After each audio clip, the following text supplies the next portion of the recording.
The crack of a pistol shot split the autumn air as Clara Goodwin ducked behind the stage coach, her heart hammering against her ribs. This was not how she had imagined beginning her new life in Whispering Creek, Wyoming territory. The year was 1876, and Clara had traveled over 1,000 miles to marry a man she'd never met, only to find herself caught in the middle of a stagecoach robbery on the final leg of her journey. Hand over the strongbox. A masked man shouted at the driver while his two companions kept their guns trained on the passengers.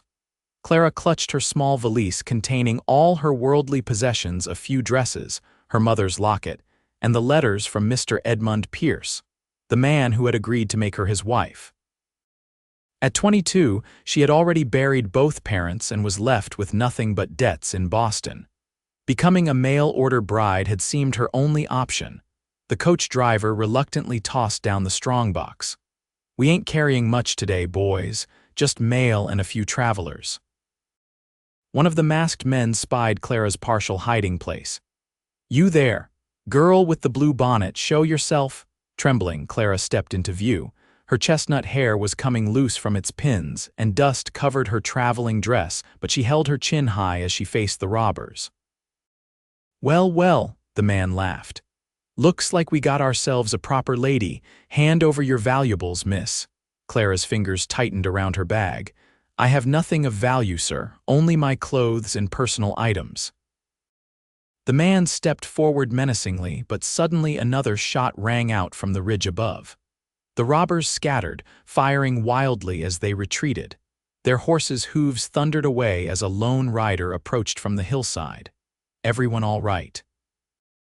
The newcomer called, dismounting from a magnificent buckskin stallion. Clara stared at her rescuer, a tall man with broad shoulders and sun-bronzed skin.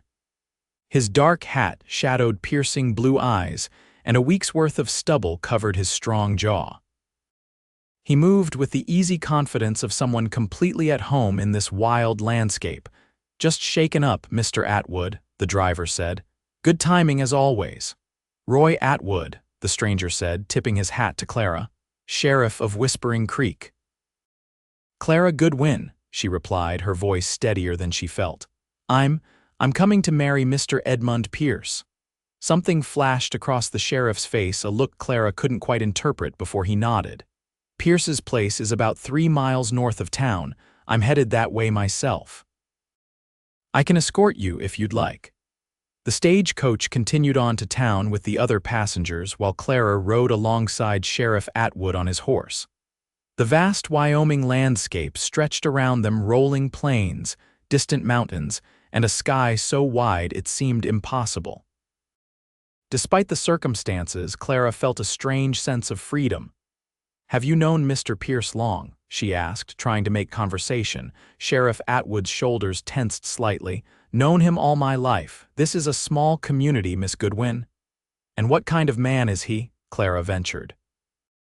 The letters she'd received had been polite but formal, telling her about his ranch but little about himself. "Edmund Pierce is." The sheriff paused. "He's a successful rancher, has one of the larger spreads in the territory." That wasn't quite what Clara had asked, but before she could press further, a modest ranch house came into view. A man stood on the porch, watching their approach. Even from a distance, Clara could tell he was considerably older than the 35 years he had claimed in his letters. Sheriff Atwood helped Clara down from the horse. "Mr. Pierce," he said with a nod that seemed more obligatory than friendly, "I've brought Miss Goodwin."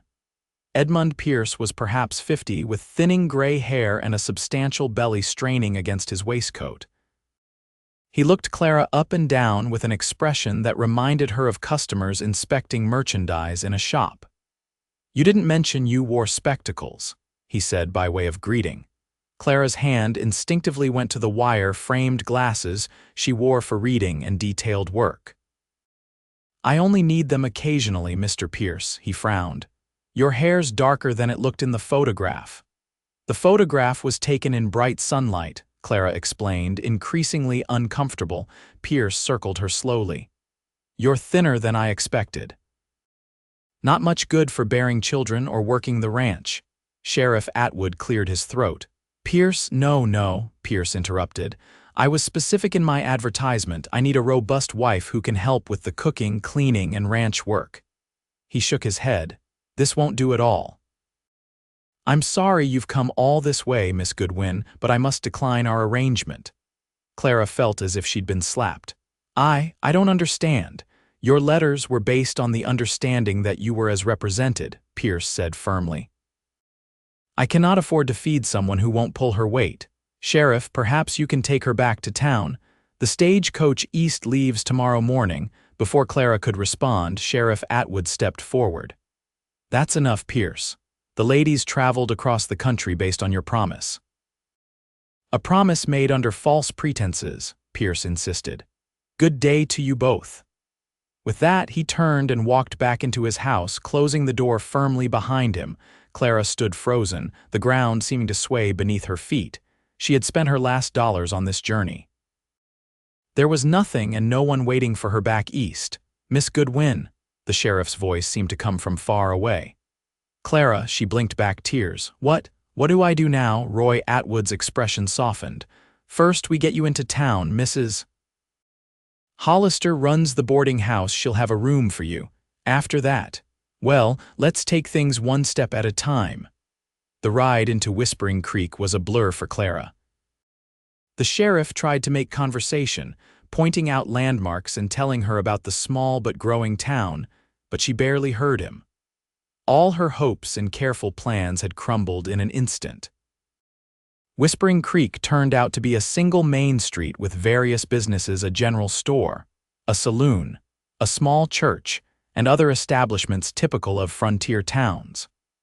People nodded respectfully to Sheriff Atwood as they passed, curious gazes lingering on Clara.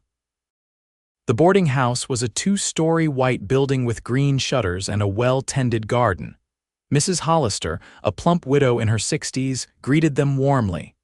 Another bride left high and dry, she asked with surprising directness after the sheriff explained the situation. Another. Clara asked. Mrs. Hollister nodded. Edmund Pierce has brought 3 mail-order brides to Whispering Creek in the past 2 years. You're just the latest he's sent packing for not meeting his impossible standards. Roy Atwood cleared his throat uncomfortably. Miss Goodwin needs a room, Martha. And perhaps some information about employment opportunities in town. Of course, dear, Mrs. Hollister said to Clara. I've got a lovely room on the 2nd floor. As for work, she considered. The school teacher's been looking for an assistant. Do you have any education? I was a governess in Boston, Clara said. Before that, I attended the Brighton Ladies' Academy. Mrs. Hollister beamed. Perfect. I'll speak to Miss Winters tomorrow. In the meantime, get settled and join us for supper at 6. After arranging payment for a week's lodging with the last of her money, Clara was shown to a small but clean room overlooking the street. Once alone, she finally allowed herself to cry not just for today's humiliation, but for all the losses and disappointments that had led her here. A soft knock at her door some time later pulled her from her misery. She quickly wiped her eyes and straightened her dress. Who is it? Sheriff Atwood, Miss Goodwin.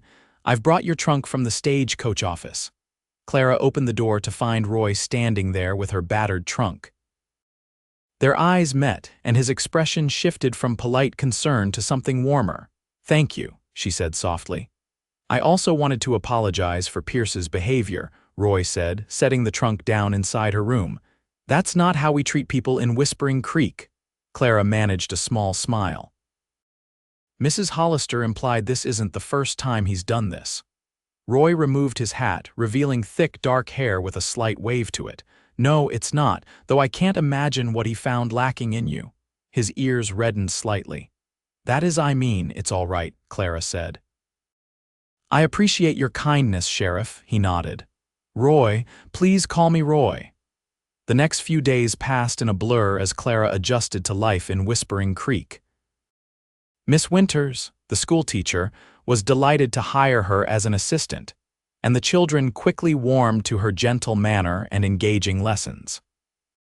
Sheriff Atwood Roy seemed to appear frequently, checking on her progress or stopping by the schoolhouse on what seemed like increasingly flimsy pretexts. Clara found herself looking forward to these encounters, though she reminded herself not to read too much into his attentiveness. One evening, about a week after her arrival, Clara was helping Mrs. Hollister in the kitchen when the older woman suddenly asked, "Have you heard about Howard Sullivan, the rancher to the south of town?" Clara asked, recalling the name from conversations she'd overheard. "Yes." "He's looking for a bride." Mrs. Hollister gave her a meaningful look. Clara nearly dropped the plate she was drying. "Mrs. Hollister, I know, dear," the older woman said gently, "but your situation is precarious. The school position doesn't pay enough for long-term independence, and Howard is a decent man, not handsome, but kind enough. He's 48 and lost his wife 2 years ago, has a good ranch and 3 nearly grown children." Clara considered this. Her heart rebelled against the idea of offering herself in marriage again so soon, but her practical side recognized the wisdom in Mrs. Hollister's suggestion. Would you arrange an introduction?" she finally asked. 2 days later, Clara found herself having Sunday dinner at Howard Sullivan's ranch. He was indeed a plain man with a weathered face and calloused hands, but his manner was gentle, and he spoke kindly to his children, a daughter of 19 and twin sons of 17. "Miss Goodwin," he said as they walked in his garden after the meal, "I appreciate Mrs. Hollister's introduction. I've been lonely since my Margaret passed, and the children need a woman's influence. Mr. Sullivan, Howard, please," he smiled, showing a missing tooth on the left side. "Howard," Clara continued, "I should be honest. I came to Wyoming to marry Mr. Pierce, but he rejected me upon arrival." Sullivan nodded. "I heard. Edmund Pierce is known for his pickiness, but his loss could be my gain if you'd consider becoming Mrs. Sullivan." The proposal was direct and without romance, but Clara hadn't expected poetry. This was a practical arrangement, security for her, companionship and help for him.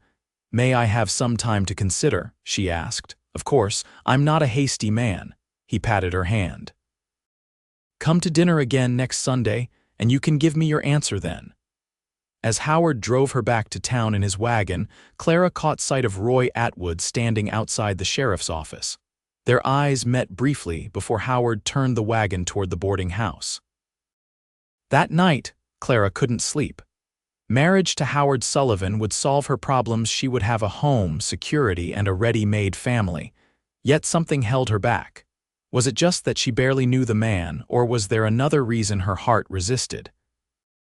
The following morning, as Clara was walking to the schoolhouse, Roy fell into step beside her. "Good morning, Miss Goodwin," he said, his voice carefully neutral. "I saw you returning from the Sullivan Ranch yesterday." "Yes," Clara replied. "Mrs. Hollister arranged the introduction." Roy's jaw tightened.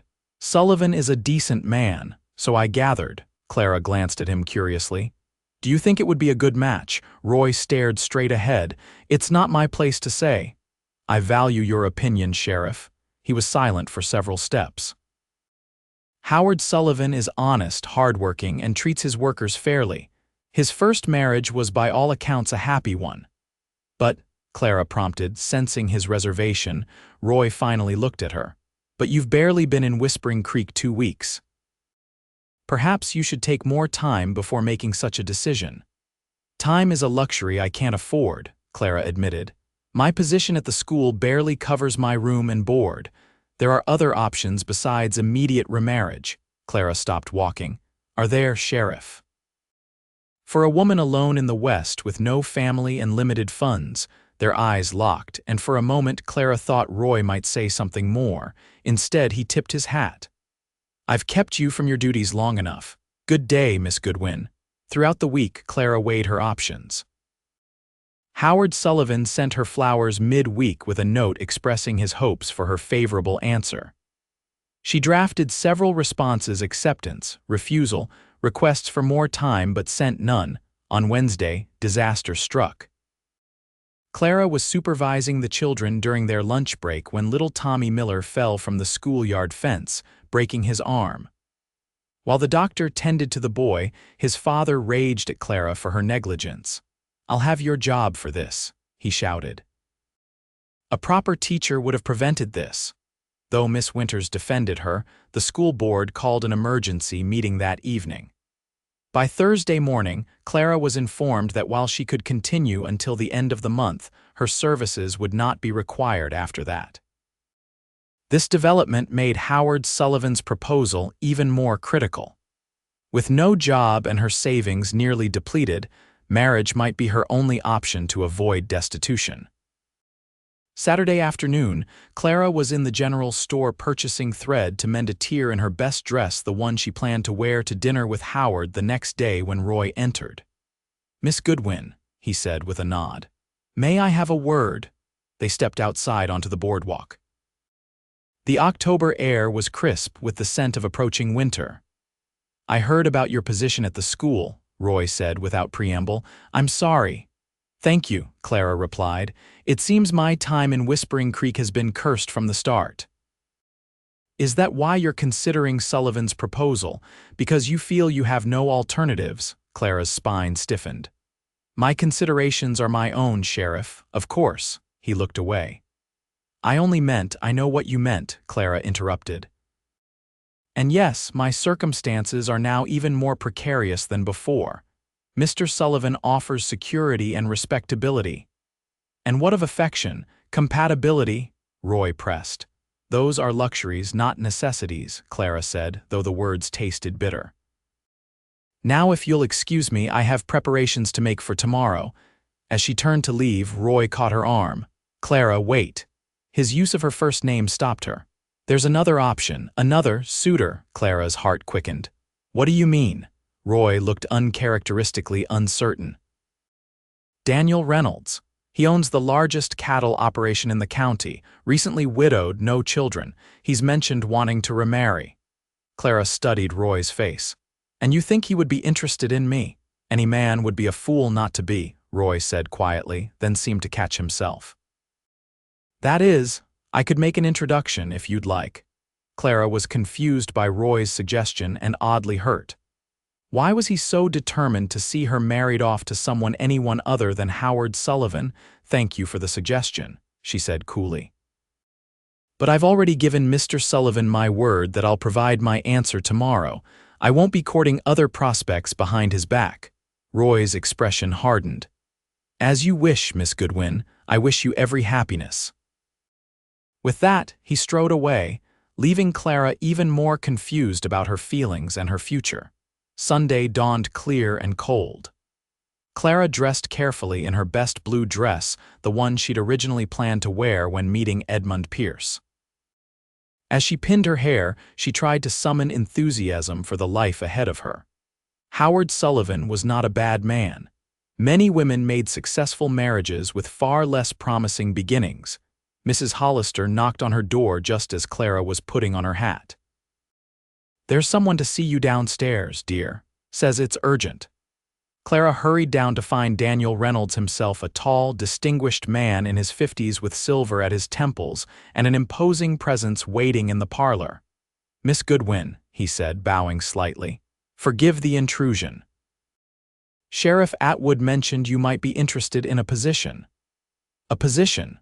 Clara repeated, confused. "Yes. My housekeeper left last month to care for her ailing mother in Denver. I need someone to manage my household staff and oversee the domestic affairs of the ranch." Clara blinked in surprise. I don't understand. Sheriff Atwood said you were seeking a wife." Reynolds looked equally surprised. "A wife? Good heavens, no. I buried Mrs. Reynolds just 6 months ago. I'm nowhere near ready to remarry," he frowned. "Is that what Atwood told you?" Clara's mind raced. Why had Roy lied? There seems to have been a misunderstanding, but regarding the housekeeper position, what would the duties and compensation be? Reynolds explained that the job came with private quarters in his sprawling ranch house, excellent pay, and authority over the cook, maids, and laundresses who served his large operation. "It would require immediate relocation," he added. "I have business associates arriving from Chicago next week, and the house must be in order." Clara's thoughts turned to Howard Sullivan, who would be expecting her for dinner and an answer in just a few hours. "This is a very generous offer, Mr. Reynolds, but I have a prior engagement today that I cannot break." Reynolds looked disappointed. "I understand, but I need someone immediately. If you can't give me an answer today, I'll have to look elsewhere." Clara felt torn. The position would provide the independence and security she craved without requiring marriage to a man she barely knew. But accepting meant standing up Howard Sullivan, an honorable man who had offered her marriage in good faith. "May I have an hour to consider?" "And to send a message to my other appointment." Reynolds agreed, and Clara hurried to compose a note to Howard Sullivan, explaining the situation and apologizing sincerely for her change in circumstances. She arranged for Mrs. Hollister's young nephew to deliver it immediately, then sat down to think. By the time Reynolds returned, Clara had made her decision. The housekeeper position offered her something she'd never had before: true independence. She would be beholden to no man as a wife, yet would have security, respect, and a purpose. "I accept your offer, Mr. Reynolds," she said firmly. "When would you like me to start? Can you be ready to leave by 4 o'clock? My carriage will collect you and your belongings." After Reynolds departed, Clara rushed upstairs to pack, her mind still puzzling over Roy's strange behavior. Why had he lied about Reynolds looking for a wife? Why had he seemed so determined to prevent her from accepting Howard Sullivan's proposal? At 3:30, as Clara was closing her trunk, Mrs. Hollister knocked again. "Sheriff Atwood is downstairs, looking like thunder, says he needs to speak with you urgently." Clara descended to find Roy pacing the parlor, hat in hand. When he saw her, he stopped abruptly. "Reynolds told me he offered you the housekeeper position," he said without preamble. "Yes, I've accepted." Clara kept her voice neutral. "Though I'm curious why you told me he was looking for a wife." Roy had the grace to look abashed. "I may have exaggerated certain aspects of Reynolds' situation." "You lied," Clara corrected. "Why?" He ran a hand through his hair in frustration. "Because I didn't want you marrying Sullivan out of desperation." "So instead you tried to manipulate me into considering another man?" Clara demanded. "What right do you have to interfere in my life this way?" "None," Roy admitted. "None at all. But I couldn't stand by and watch you throw yourself into a loveless marriage just because you felt you had no choice." Clara crossed her arms. "And what do you care who I marry, Sheriff?" Roy stared at her for a long moment. "Because since the moment I saw you hiding behind that stagecoach, I haven't been able to get you out of my mind." Clara's breath caught. "What are you saying?" "I'm saying I care for you, Clara." Roy took a step closer. "More than I should, given how brief our acquaintance has been, but there it is." "Then why didn't you say something? Why push me toward other men?" "Because I didn't want to be like Pierce or Sullivan, offering marriage as a solution to your problems." His voice softened. "If you ever consider me as a husband, I want it to be because you care for me, not because I'm your only option." Clara's heart was racing. "And now, what do you want now?" "I want you to take the position with Reynolds," Roy said, surprising her. "Establish yourself, find your independence. And then, when you're ready, if you're ever ready, perhaps you might consider me as a suitor." Clara stared at him, this complicated man who had both interfered in her life and tried to ensure her freedom of choice. "I'll be leaving for the Reynolds ranch within the hour," she said finally. "After that, we shall see." The 3 months Clara spent as housekeeper at the Reynolds ranch transformed her. The work was demanding but satisfying, and her employer respected her efficiency and intelligence. She had her own cottage on the property, a generous salary, and the authority that came with managing one of the largest households in the territory. During this time, Roy Atwood kept his distance, though she occasionally saw him when business brought him to the ranch. Their interactions were polite but reserved, as if both were uncertain how to proceed after their last conversation. Howard Sullivan had accepted her rejection graciously, and by Christmas, Clara heard he had begun courting the widowed sister of a neighboring rancher. Edmund Pierce, meanwhile, had sent for yet another mail-order bride, only to reject her as well when she arrived. The poor woman had taken a position at the saloon, having nowhere else to go. As winter settled over Wyoming, Clara found herself thinking of Roy more often than she cared to admit. His honesty about his feelings and his insistence that she find her own path before considering him showed a respect for her independence that none of her other suitors had demonstrated. One snowy December evening, a knock came at her cottage door. She opened it to find Roy standing there, snowflakes melting on his hat and shoulders. "Sheriff," she said, surprised, "is everything all right?" "Just making my rounds," he replied. "Checking on the outlying properties. The pass might be snowed in by morning." Clara invited him in for coffee. As he warmed himself by her fire, she noticed how the flames highlighted the strong lines of his profile. "Are you happy here, Clara?" he asked suddenly. She considered the question. "I'm content, secure, respected," she paused. "But sometimes lonely." Roy nodded. "I understand that feeling." Their eyes met across the small room and something shifted between them, a recognition of shared longing. "Would you care to join me for dinner in town on Sunday?" Roy asked. "As friends?" Clara smiled. "I'd like that very much." Sunday dinner became a weekly tradition. They would meet at the hotel restaurant, the nicest establishment in Whispering Creek, and talk for hours about books, politics, their childhoods, and their dreams. Roy told her about growing up on a small farm in Missouri, losing his parents to influenza when he was 16, and making his way west to start fresh. Clara shared stories of her life in Boston, her years at school, and the dreams she'd once had of becoming a writer. By February, their friendship had deepened into something more, though neither had put a name to it. Clara found herself watching the clock on Sundays, eager for their time together, while Roy seemed to find increasingly frequent reasons to visit the Reynolds ranch on official business. One crisp March afternoon, Clara was in town purchasing supplies when she encountered Edmund Pierce outside the general store. He looked at her with genuine surprise. "Miss Goodwin, I hardly recognized you." His eyes took in her fashionable new dress and confident bearing. "You're looking well." "Thank you, Mr. Pierce," Clara replied coolly. "I am well." He shifted uncomfortably. "I hear you're working for Reynolds now. Good position, that." "Yes, it is." Pierce cleared his throat. "I may have been hasty in my judgment when you arrived. Perhaps if you're not entirely satisfied with your current situation."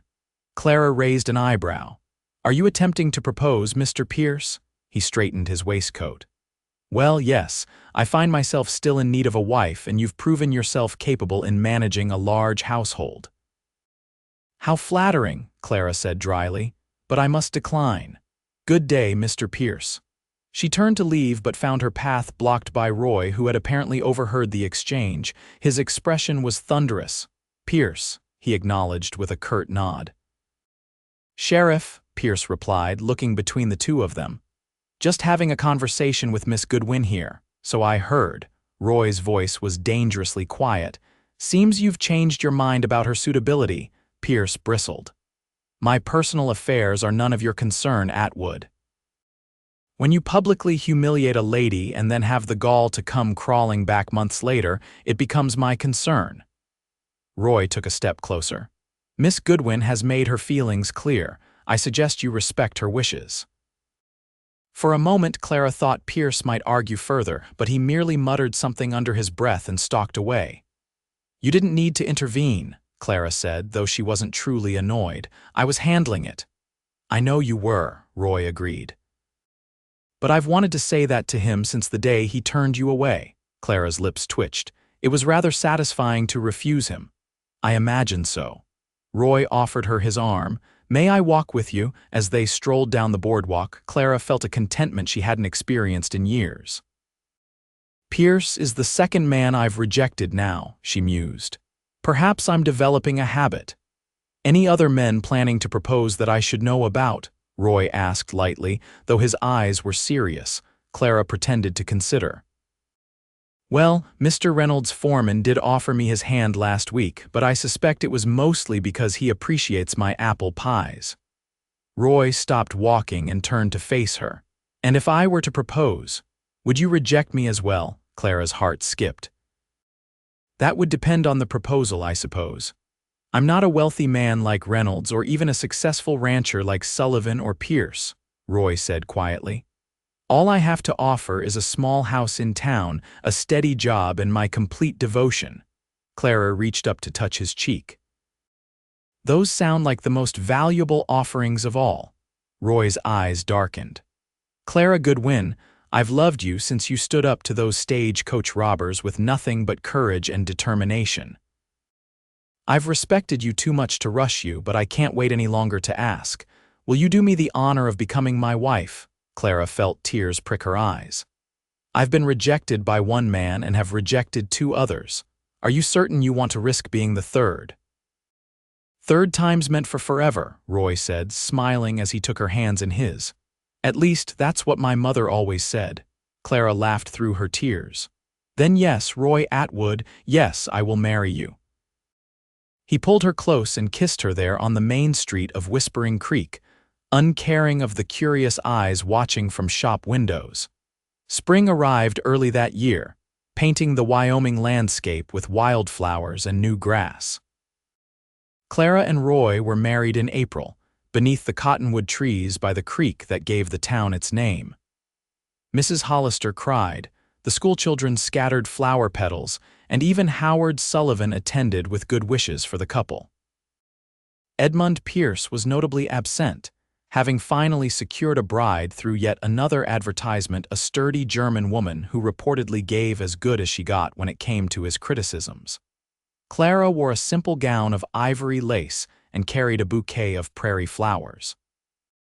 As she spoke her vows, she marveled at the twisting path that had brought her to this moment, rejected, dejected, employed, independent, and now truly in love. The sheriff's house was small indeed, but Clara transformed it with curtains, cushions, and the warmth of shared laughter. Roy had never been one for decorating, and he watched with amusement and appreciation as their home took shape under Clara's influence. I never thought I'd be grateful to Edmund Pierce, Roy said one evening as they sat on their porch, watching the sunset. But if he hadn't been such a fool, you might never have become mine. Clara leaned against his shoulder. I might never have discovered my own strength either, or learned what I truly wanted in a husband. And what is that? Roy asked, wrapping an arm around her. Someone who sees me as an equal, who values my independence even as he offers his protection, who loves me not despite my spectacles and slender frame, but including those things. She looked up at him. Someone like you. Their first year of marriage brought both joys and challenges. Roy's job as sheriff could be dangerous, and there were nights when Clara paced the floor waiting for his return. But there were many more nights of contentment, of building a life together brick by brick. In their second year, Clara used her savings to open a small bookshop adjacent to Roy's office, the first such establishment in Whispering Creek. It quickly became a gathering place for the community, hosting reading groups for the ladies and chess games for the men. In their third year, Clara discovered she was expecting a child. Roy's joy was boundless, though tempered with concern for her health given the limited medical care available in their remote location. Perhaps we should move east, he suggested one night, his hand resting protectively on her growing belly. To Denver or even back to Boston, Clara shook her head. Whispering Creek is our home now. Our child will be born here under Wyoming skies. Emma Grace Atwood arrived on a stormy July night in 1880, with Mrs. Hollister serving as midwife and Roy pacing anxiously outside the bedroom door. She had her father's blue eyes and her mother's determined chin, and she instantly became the center of their universe. As Clara nursed her daughter in the rocking chair Roy had crafted, she often reflected on the strange journey that had brought her to this happiness. Had Edmund Pierce not rejected her, she would have been trapped in a loveless marriage to a critical, controlling man. Had Howard Sullivan become her husband, she might have found contentment of a sort, but never the deep, passionate love she shared with Roy. Even Daniel Reynolds' job, offer engineered though it was by Roy's well-intentioned deception, had given her the precious gift of independence, allowing her to choose marriage from a position of strength rather than desperation. By the time Emma was 2, the bookshop was thriving enough to hire an assistant, freeing Clara to spend more time with her daughter while still maintaining the business she loved. Roy had been re-elected sheriff twice, respected throughout the county for his fairness and integrity. Edmund Pierce, they heard, was already separated from his German bride, who had taken half his cattle in the settlement and established her own successful ranch on the other side of the county. Howard Sullivan had married his neighbor's sister-in-law and seemed genuinely happy, often stopping by the bookshop to purchase novels for his new wife. Daniel Reynolds remained unmarried but continued to employ a succession of competent housekeepers, none of whom quite measured up to Clara's standards, he claimed. On the 5th anniversary of their marriage, Roy surprised Clara with a deed to a larger house at the edge of town, a beautiful 2-story home with enough room for their growing family, Emma having been joined the previous year by twins Joshua and James, and a dedicated library for Clara's expanding collection. "How did you manage this?" Clara asked in wonderment as they stood on the porch of their new home. "This must have cost a fortune," Roy grinned. "Remember that abandoned silver claim I invested in 3 years ago, the one you thought was foolish?" Clara gasped. "It paid off." "Handsomely," Roy confirmed. "We're not rich, but we're comfortable enough that I can finally give you the home you deserve." Clara threw her arms around his neck. "I already had everything I deserved and wanted in you." As they christened each room of their new home with kisses and whispered promises, Clara thought of the frightened, desperate young woman who had stepped off the stagecoach 5 years earlier. How different her life had become, richer, fuller, and infinitely more joyful than she could have imagined. That night, with the children asleep in their new bedrooms and the moon shining through the curtains, Clara snuggled against Roy's chest. "Do you ever wonder what would have happened if Edmund Pierce had accepted me that day?" Roy's arms tightened around her. "I try not to think about it." "The idea of you married to that old grouch." He shuddered. "I like to think fate would have found a way to bring us together regardless," Clara mused. "Perhaps I would have become mysteriously widowed very quickly." Roy chuckled. "Mrs. Atwood, I'm shocked at such talk from a respectable bookseller and mother of 3. She smiled up at him. "I'm merely suggesting that some things are meant to be despite the obstacles in their path." "Like us," Roy said softly. "Like us," Clara agreed. "My mother used to say that God closes doors to open windows. I never understood that until Edmund Pierce slammed his door in my face and you offered me a window into a different future." Roy kissed her forehead. "Third time's meant for forever, remember? You were rejected twice so that when the right man came along, you'd recognize him." "The right man," Clara repeated, pressing a kiss to his chest right above his heart. "My sheriff, my love, my forever." As they drifted towards sleep in each other's arms, Clara thought again of that terrified young woman on the stagecoach. If she could somehow send a message back through time, she would tell her younger self to be brave, to trust the journey, and to have faith that sometimes the greatest blessings arrive disguised as disappointments. Outside, the Wyoming wind whispered through the cottonwoods, and somewhere in the distance, a coyote called to its mate wild and free under the endless stars. Clara Atwood, once a desperate mail-order bride rejected by not 1 but 2 prospective husbands, fell asleep secure in the knowledge that she had found not just security or contentment, but that rarest of treasures, a love that had been worth every step of the journey to find it.